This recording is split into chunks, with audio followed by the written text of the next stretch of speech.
И всем привет, с вами канал Про Механик, и сегодня мы расскажем о проблеме сигнализации Starline.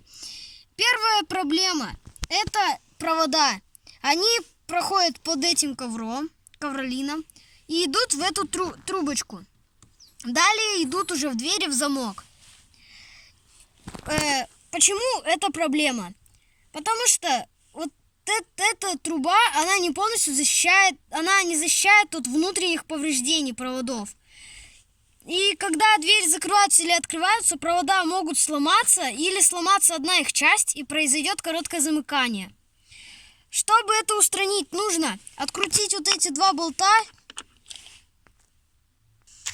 И вот я открутил уже эти два болта. Чтобы добраться до проводов, нужно немного снять эту панельку, отогнуть ковролин вот так вот за панель. И вот мы видим провода. Сейчас приподниму капот. Вот. Видим провода. Вот эти вот два провода. Мы их уже заменили, так как столкнулись с этой же проблемой. Вот эти провода, как видите, уходят в этот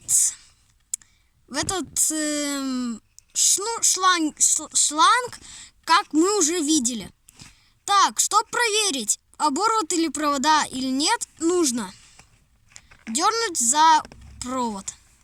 Если ничего не отходит, вот тут что-то отошло. Так, стопы. Нет, показалось. Пожалуйста, проверяйте, чтобы это не показалось. И так, вот они, эти два провода, как видите, они целые. Мы с этой проблемой сами столкнулись. Она думали, что все дело в самой сигнализации, оказалось нет. Дело всего лишь в проводах.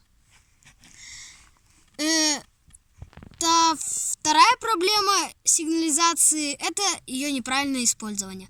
Спасибо за просмотр, ставьте лайки, подписывайтесь на канал. Пока!